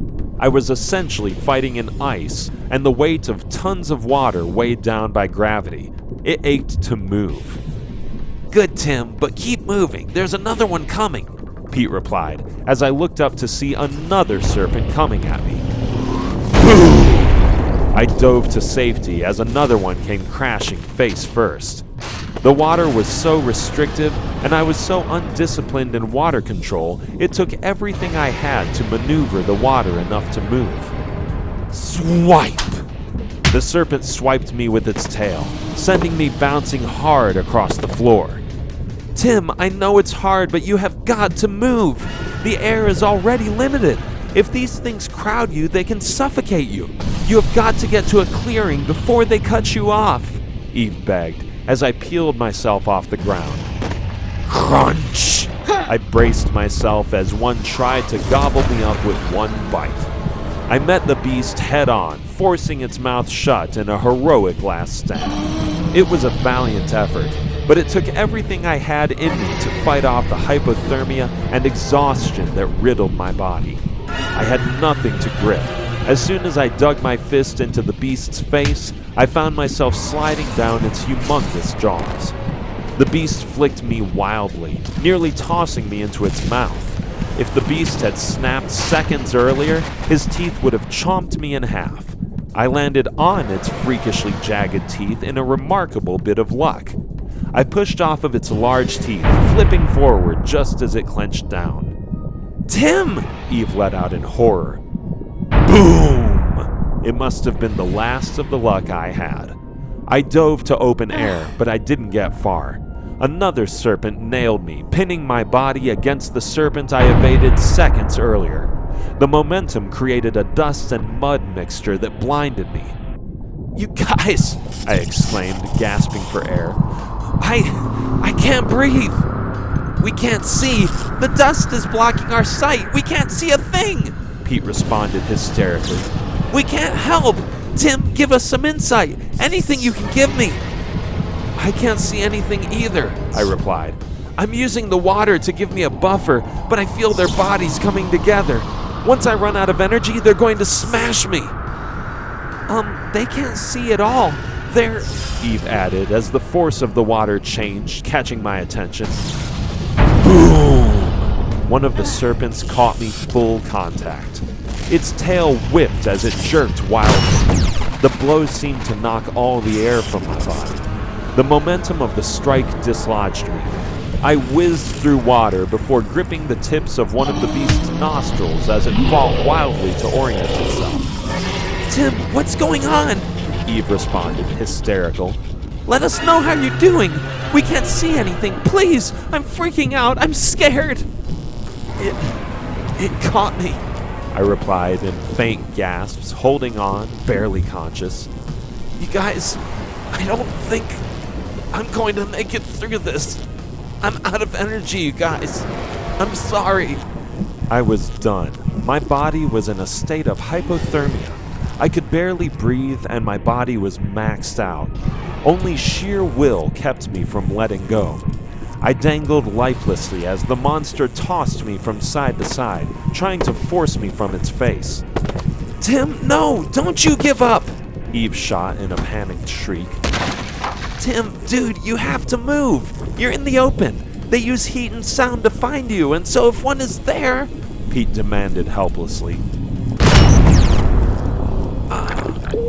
The second serpent hit me head first, sandwiching half of my body against the first serpent's mouth. I gasped in pain as the last of my air escaped my lung. I wanted to keep fighting, but I was too beaten. I had nothing left to give. The pain made me feel like my body was broken in two. I landed hard on the ocean floor. Tim! Tim! Eve shrieked, full of fear and panic. Oh my gosh! I lay waiting for the next attack, unable to move or do anything to protect myself. I couldn't speak. The pain was unfathomable, and I was looking at the only thing that could make matters worse. Tim, I know it hurts, but move! If you have anything in you, please, you have got to move! She begged, hitting the intercom so hard it nearly exploded in on itself. A line of about 20 of the serpents were lining up as she spoke. I wanted to move, but even if I could somehow muster enough energy to dodge, it would only be delaying the inevitable. I wasn't getting out of this place. It was only a matter of time before my friends realized what I already knew. I only felt how I felt in the moment once before. It was on the day I died. That day I accepted my fate before any of my friends did. Today, I was doing the same thing. You guys, it's cool, I shot, trying to calm them. It's been fun. I've done nothing but bring you guys down anyways. Mistakes keep leading you guys into deeper and deeper holes. It's for the best. Besides, even if I did have one or two moves left in me, I don't have the energy to get out. I'm shot. Just take the W. Father Yahweh is dropping your dead weight. There was a silence that I took as a quiet acceptance of my words before Pete's voice broke in. Tim, dude, I know it hurts, but you got to move. I don't know what'll happen, but no one from the heaven realm can travel there to save you. You'll die. Please, if you got any strength to use, I'm begging you, Pete pleaded. Tim, we can't do this without you. Please, you got to find something in you. Who's going to protect Sai if you're gone? His words did little to empower me. Without consciously getting a consensus, I had already decided I was giving up. It was too hard. The beasts circled me like a buzzard surrounding a dead carcass. The lack of heat in my body was actually working to my advantage. They saw through heat, so my hypothermia was basically shielding me from their sight. It did little to help me. Whether I died from the beasts or the cold, I was done for. If I tried to make a run for it, the beast would immediately attack. If I remained hidden, my body would shut down from the cold. I was happy with the lesser of the two evils. protect Psi? I shot with a scoff, as the serpents circled around my body like buzzards surrounding a dead body. I'm the reason she's hurt in the first place. I'm the reason you guys are here. I'm the reason Sam's in his predicament, and I'm the reason we're going to lose this thing. I'm a screw-up and hurting us. Trust me, Pete, you guys are better off without me. Eve stared at Pete with a heartbroken look on her face. They understood at that moment I wasn't beaten. I gave up. Pete reached for Eve as she shook her head in a determined manner, snatching away and storming out of the room. This councilman believes that this prospect, although full of talent and earnest spirit, does not showcase matureness and attention to detail, which has left both he and his legion in danger on countless occasions. Tim, you can't just work on things that come naturally. You're talented, but you need to work on things that are harder for you, like defense and, yes, water. Tim, this is not your stupid pee-wee football game. This is not one of your overnight school reports. This is a serious situation, and I can't understand how you could still make the same bonehead decisions as you did before. This is still a game to you, and we're not going to lose the trials because of it. Tim, this is Jacob. Jacob cut in, startling me. You want a violin to go along with that sob story? I moved to respond angrily, but before I could, he cut in. Stop feeling sorry for yourself. Yes, you're an idiot. No one's going to apologize for calling you out on it, he continued, lowering his head. But you're also so much more than that, and you've proven that on too many occasions to count. Show me and those snobs on the council what an idiot with the power you possess can do. Make your mistakes, Tim, but be man enough to stick around and fix them. That's what you do. As dumb and lazy as you are, you always make up for it with your talent and guts. Now stop whining, find that power that keeps saving your friends, and get out of there. Jacob, I can't. I fought the negative thoughts. Why are you helping me? After how I acted, you should be... You're my brother. Besides, Eve virtually begged me. Now, you're an Eli, and more importantly, you're a Christian. Start acting like one, he continued in a low-volume, controlled tone. Are you able to be trusted? This councilman believes that this prospect, although full of talent and earnest spirit, does not showcase matureness and attention to detail, which has left both he and his legion mate in danger on countless occasions. Tim, you can't just work on things that come natural. You're talented, but you need to work on things that are harder for you, like defense and, yes, water. Tim, this is not your stupid pee-wee football game. This is not one of your overnight school reports. This is a serious situation, and I can't understand how you could still make the same bonehead decisions as you did before. This is still a game to you, and we're not going to lose the trials because of it. The doubt in my mind was heavy. Everything I did served to prove I was trustworthy. Sam's words from the Hannock simulation played in my mind. Trust was about making the right decision when your back was against the wall. When there is nothing you can do, you do the best you can. I was giving up as soon as my immense talent couldn't help me walk through something. If I wanted trust, I had to earn it. It was easier said than done, but I wasn't about to lose the opportunity to show them they could count on me when it mattered the most. Element Epsilon, I muttered out of breath, still wincing in pain. Quicksand, I muttered, sinking into the mud. Good, Tim. You got them right where you want them. They're coming straight for you, Jacob continued, egging me on. Tim, he's telling you to, Pete continued. No, let him do it. He got himself into this. Trust me, he can't get himself out, Jacob cut in. His words were like a gasoline to the fire that was brimming inside of me. I lay under about 10 feet of mud, knowing what I was about to do before he even spoke. My surge in energy was like a beacon to the beasts that jerked to life as my powers sent heat through the environment. They all turned their focus to where I was hiding and darted toward me like mindless missiles. Element Epsilon and Gamma, Ruby Barricade, I managed to get out, as the barricade hardened just as the serpents shot toward me made contact. Bam! Boom! Bam! Boom! Bam! I watched from inside the ruby barricade as the ugly, slithering beast made contact. I had turned half the sea floor to hard marble ruby. The beasts made contact, knocking themselves out. Their bodies littered the ocean floor, lifeless. The move filled me with faith energy. I took a deep breath and shot forward, causing the ruby shield to explode into 1,000 little shards as I broke through the encasing glass. I shot to open water, letting myself float as I composed myself.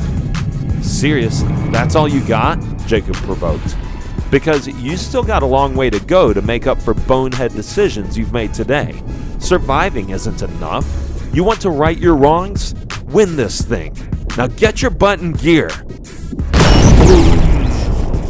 Pete and Jacob both jerked back, surprised by my explosion in energy and power. Dude, come on, Pete asked, turning towards Jacob, blown away by my show of power. Flash! I shot off in a direction as if I knew where I was going subconsciously. I looked around as the familiar glow covered me.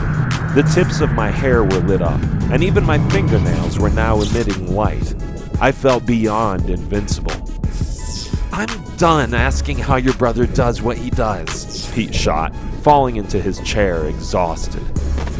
I lost consciousness from that point on. It seemed like I was a spectator.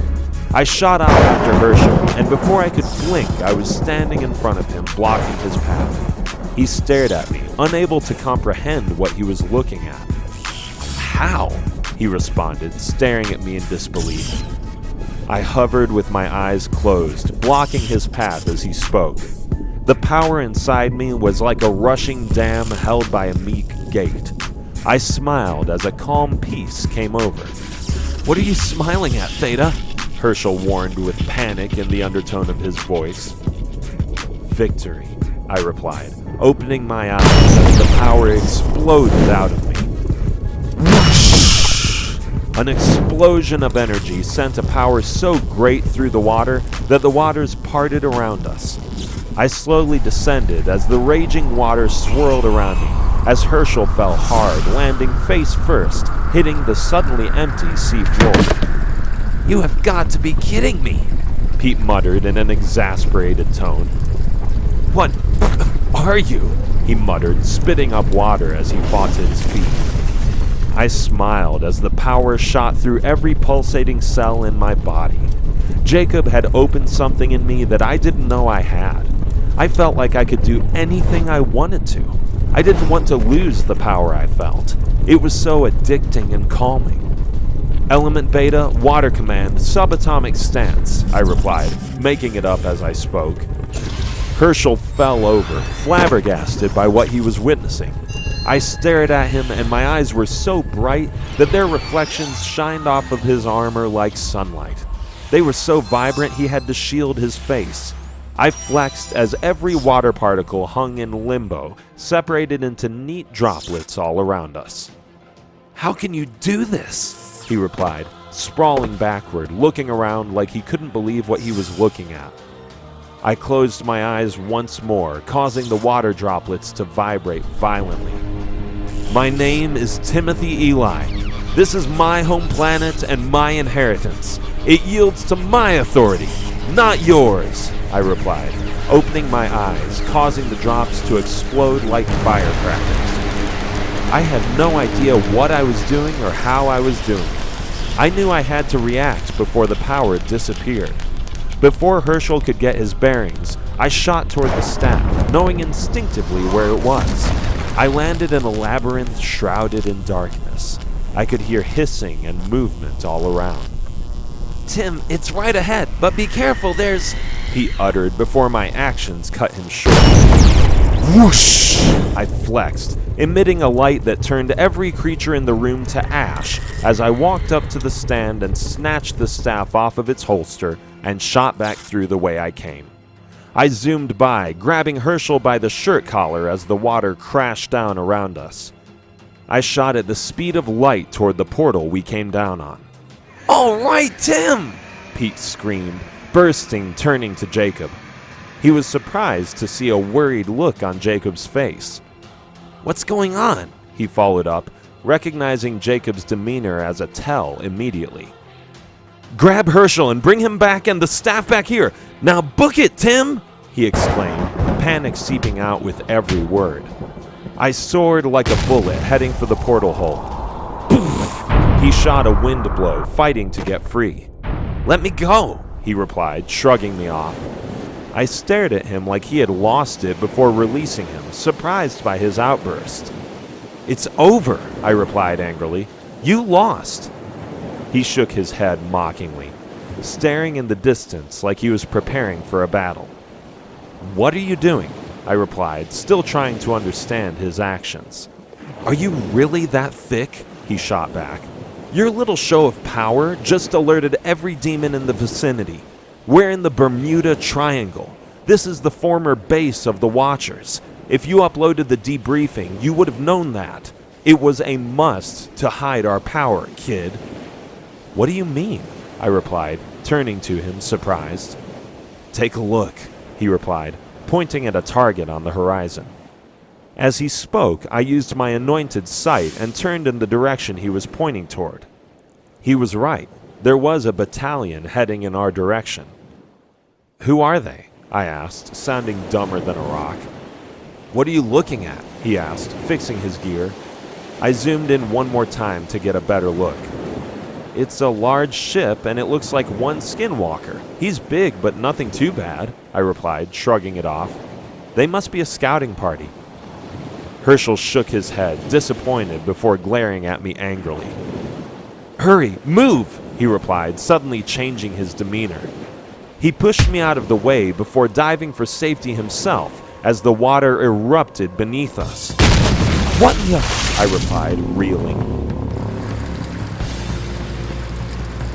As I spoke, a blood-curdling yelp startled us both. "What is that thing?" I yelped, retreating. He muscled the water from his hair and pulled the wet strands behind his ear. "It's Jormungandr," he replied, retreating along with me. I paused, not wanting to ask him another question. I felt like the world's biggest idiot. Without my debriefing upload, I didn't know anything. I rocked back and forth, stubbornly fighting the urge to ask, before finally relenting. "You're what?" I exclaimed, dodging as the rest of the humongous serpent rose from the water. He ignored my question, staring forward before muttering under his breath. "That means those two bogies you spotted aren't a skinwalker in a ship. It's Fenrir in hell," he replied angrily. "I'm guessing that's not a good thing," I replied sarcastically, pushing his buttons. I was a little thrown by his actions. He once again never responded to my words. I looked him over as a look of concern and anxiety covered his face. I wondered what was going through his head and why he seemed so flustered. "We have to work together," he continued, surprising me. I shook my head vehemently. Talk about catching someone off guard. I thought the guy wanted to end me, but he was talking about an alliance. It all seemed like a ploy to me. "Are you kidding me? Do I look stupid? No way!" I fired. "And who are Fenrir in hell?" "We don't have time for this," he replied angrily. "Just forget it." He grabbed the strap that hung over his shoulder with a look that fell between frustrated and angry. The skinwalker approached, and he was more than massive. He was more human than any skinwalker I had seen thus far. He was muscular like a man, but he had the face like a wolf with reddish-brown fur that covered the seeable parts of his body. "I'm serious, Theta," Herschel continued to press. "Get ready." Before I could reply again, Jacob cut me off. "He's right, Tim," Jacob cut in. "You're powerful, but you're not going to be able to do this alone." I didn't agree. I was a little arrogant, and I had good reason to be. He had no idea how powerful I was. I looked at my hands, shaking my head as the power continued to surge through me. "But what about the undertaking?" I asked, annoyed. "You have no idea what I'm feeling right now. I can beat these guys without this dude. I've never felt so powerful." "You have the staff. You've won the undertaking. This is about getting back here in one piece," Pete added. "And don't get cocky," Jacob replied. My ego was out of whack at the time. I moved to speak, but I thought better of it. He was right. There was difference between faith and arrogance. I nodded, unable to combat his words with a truthful rebuttal. But what are these things? I mean, I feel invincible right now, I protested, trying to reply less egotistical. I really believe I can take them alone. I could hear Jacob and Pete take exhausted breaths. What? I replied, half embarrassed by their reaction. Tim, you're powerful, but you haven't scratched your potential. The same could be said about your power in comparison to theirs. Trust me, they're like nothing you've faced before. These guys are legendary. They're mythical. They're known as the children of Loki. I looked over at Herschel, who was staring forward without so much as a blink. I comically tried to fix my posture and attire to mimic his.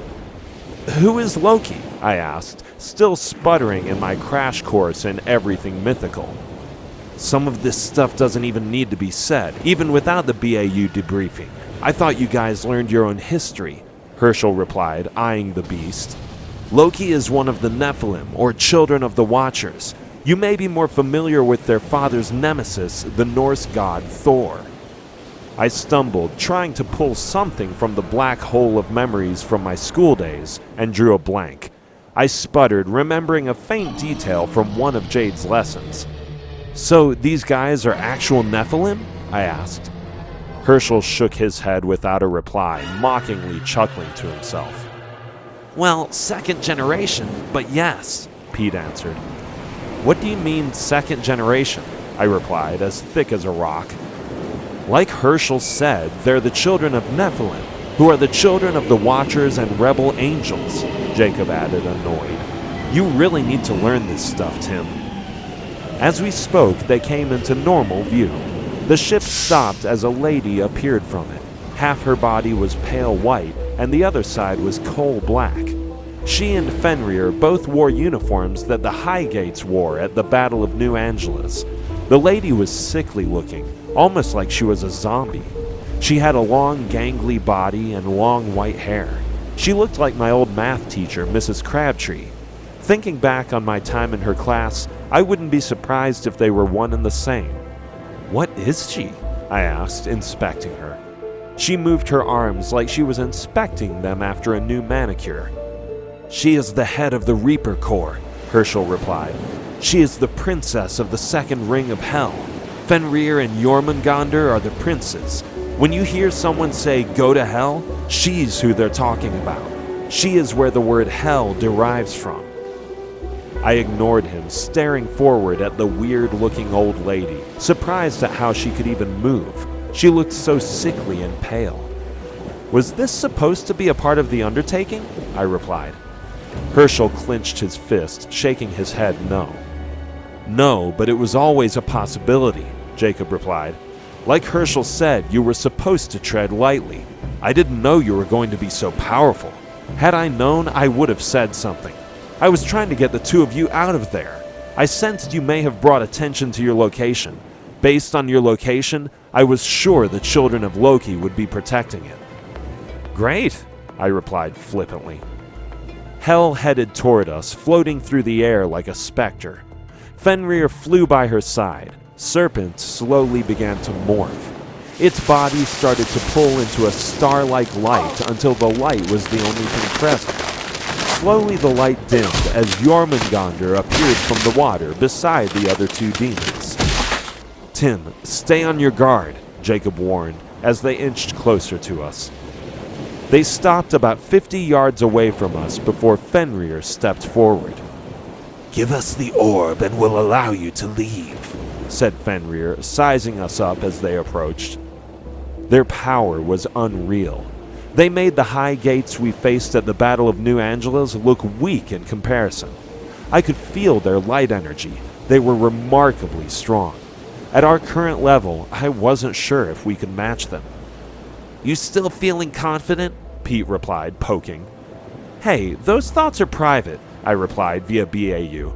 You're right. These guys are more powerful than I thought. Before they could reply, the beast broke in yet again.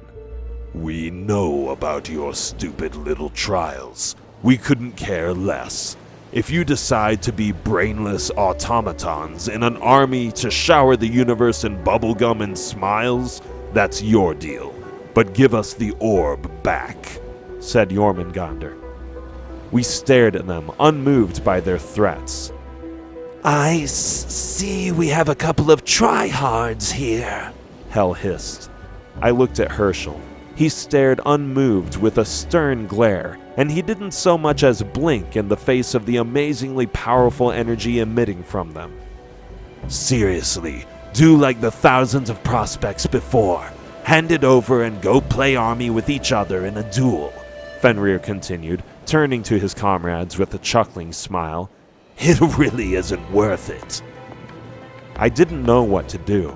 A part of me wanted to hand it over, but for some reason, I couldn't. I wanted to test this newfound power of mine. I wanted to know its extent. I couldn't explain this weird need I had to fight. I looked over at Herschel. I couldn't make heads or tails of the situation. He looked stern and unrelenting. I'm getting tired of this, said Hel, tossing a light orb like a hacky sack from hand to hand. I'll ask one more time. Give me the orb, or we take it. Well, take it, Herschel replied, powering up. I have it. His actions surprised me. He had no incentive to say he had the orb. It made no sense.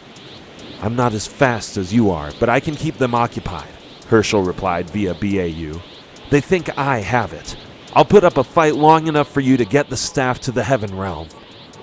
I looked at him, unable to understand why he was doing what he was doing. Why are you doing this? You're going to lose, I replied, unable to understand his intentions. This is not about me, you, your legion, or my legion. It's about carrying out a mission. Our mission is to get that back to the Heaven Realm. And as he just said, there have been thousands of people who have tried and failed. That means more and more weapons will be made for the final battle. With the end times upon us, we can't afford to leave this weapon with these demons any longer. I couldn't believe his words. I had no idea what he was talking about, but there was no way he was getting out of this place without my help. They'll send a legion after me. Just get back as soon as you can. I can keep it up for a little while, he ordered, powering up. You're lying, I shot. My legion is the only legion allowed in the Earth Realm. I'm not... Shoot! He shot off before I finished my sentence. Hel smiled a devious smile and shot after him. I wanted to return the staff, but judging by the power of the three of them, it would be suicide. He wasn't going to last. I had to make a decision, and fast. Blam! I flash-stepped, nailing Hel with a kick just as she caught up to Herschel. She flipped violently. I shielded Herschel as she turned herself right side up and fired a liquid-like whip toward my head. Whoosh! Roar! I braced myself as a huge muscle-headed pit bull made of water bit the rope, causing it to disintegrate. I got this, Herschel replied, stepping in front of me. What is that thing? I asked, backpedaling as the beast stood protecting me like a guard dog. Sorry, this is Tobias, he replied, walking over to it and patting it on the head as it growled viciously. He's one of my subatomic beasts. The dog stared, growling at Hel, begging for her to make a false move from across the sky. She giggled as she pulled a flute from her side pouch. It was black and in the shape of a huge fang with holes in it. What is a subatomic beast? I replied, still unable to move, frightened. Don't you have a perception vert on your squad? He replied, staring at her without blinking. Yeah, but I've only seen him battle once, I replied, rising. The air supported me like a hard piece of ground. I was so used to it that I didn't even notice as I fought to my feet. Well, as you know, we percepts don't match up well in physical battle. These beasts are what we use to even the odds. I am anointed in my strength. My speed is average, so I used the beast like a puppet to physically fight for me using my elemental ability, he replied, cracking his knuckle, preparing for battle. I am a liquid water and wind elemental user, with a metaphysical trait that allows me to combine both gas and liquid. It allows me to break down both liquid and gas composites. Tobias is special. He is made of my liquid smoke. Liquid smoke, like the smoke you used in the water? I asked, remembering the mysterious fog. He shook his head, still staring forward as if he was waiting for Hell to make a move. So that smoke wasn't the liquid smoke you were talking about? I asked, continuing my rapid questioning. No, it was just Tobias's barking fog, he replied, turning to me for a second before turning his gaze back to Hell. I wanted to paralyze you, not destroy you. Trust me, kid. If you even breathed my liquid fog, the normal human body would disintegrate from the inside out. It's the strongest liquid composite outside of the liquid flame of my idol Jeremiah, Jace. His words caused me to turn to him, startled. Wait, Uriah's grandfather? I asked, turning to him. Yes, it took me years to perfect it, but I finally found a composite that could hold a candle to his, he replied, flexing as the liquid circled him like a solar belt. It took me even longer to modify Tobias until he was combat ready. Now, outside of the Jace tribe, there isn't a liquid user alive who could stand toe-to-toe with me. He smiled as he pulled off the case that hung over his shoulder. He kneed, eyeing Hell the entire time as Tobias moved to guard him. He unzipped the bag, revealing a beautiful gold and white guitar with flaming wings. He tossed the guitar strap over his shoulder, resting the guitar itself across his waist. Wow, cool, I replied, staring at the beautiful piece of art as it rested across his body. Are you a sound trait? He shook his head as he reached into his pocket and pulled out a guitar pick. No, most percepts usually use instruments as our subatomic frequencers. Perception laws are played much like music and instruments. These instruments help us to organize all the laws, he replied, strumming on his guitar, causing Tobias to growl. Tobias, get ready, boy. Roar! Arf, arf! Oh! Tobias let out a wolf-like howling at the moon. He was a beautiful liquid silver, which gave him the look of a beautiful blue pit bull. He had glazed light blue eyes, with a long light blue streak going down its back. Hell chuckled, smiling in the face of the prospect of dealing with the ferocious beast. Boy, I was fighting germs like you before you knew what the Heaven Realm was, she replied, slowly putting the flute to her lips. She blew, playing a short melody on her flute, causing small water droplets to rise all around us. Slowly, the droplets began to morph and transform until they took on the form of hundreds of rapid demon dogs. I reached for my staff, but Herschel stopped me, blocking me with one hand. No, save your energy. I'll go first. As long as we fight one-on-one, they'll fight one-on-one. But if we go together, they may all attack. In that scenario, they have the upper hand. She's a percept like me. I can handle this alone, he replied, surveying the layout. He ascended high in the air, distancing himself from me as Hell and the dogs followed his lead. I followed, making sure to keep my distance in an attempt to look neutral. Fenrir and Jormungandr didn't move, staring at Herschel and Hell. They wore smug demeanors, overconfident in their presumptions. I would have rather taken both of you out, but if you die first, then I have no problem obliging your request, Hell replied, putting the flute to her lips. See how your mutt does against my hellhounds.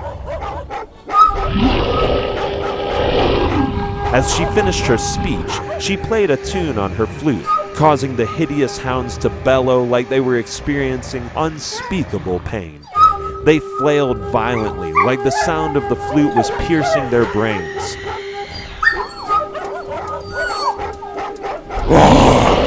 Hell blew on the flute, causing the beast to attack all at once. Herschel moved his fingers, causing Tobias to come alive. He stood downwind of the attacking swarm, blocking Herschel as he strummed his guitar. Roar! Arf, arf! They collide as Tobias tore into the attacking dogs. He was twice their size, and he tore through them like they were tissue paper. Wave after wave disintegrated against Tobias's fangs. That thing is ridiculous, Pete replied. He was unreal. Its bulging muscles and stocky build made it look like something out of a comic strip. Tobias, barking fog, Herschel replied, strumming his guitar. Oh! Tobias let out as a black fog seeped from its mouth. The hellhounds let out, covering their faces like scared puppies. They were completely incapacitated by the fog. Tobias went to action, disintegrating each of them as they flailed, disoriented by his fog. I was impressed. I had underestimated Herschel, but now I was unsure if I could have beaten him without the knowledge of Tobias's power. I wish I could say Hell felt the same way, but she stood unmoved by the demonstration. She moved the flute back to her lips and blew on it, causing a faint black smoke to appear in front of her. It started to evolve until a fiery beast stood in front of us, with the face of a gorilla and the body of a lion. This is Damien. He wants to play with Tobias, she replied, blowing on her flute. The beast attacked, moving at a blinding speed. Tobias had little time to react as the beast met him head-on. The two tangled and tossed each other back and forth. Tobias, retreat, Herschel replied, strumming his guitar. Tobias kicked Damien off of him and sprinted toward Herschel, with Damien hot on his tail.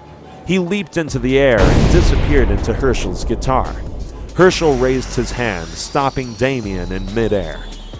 Element Delta, wind command, barraging wind, Herschel. Bang! The wind hit Damien like a punch, knocking him back across the sky. You don't like wind, huh?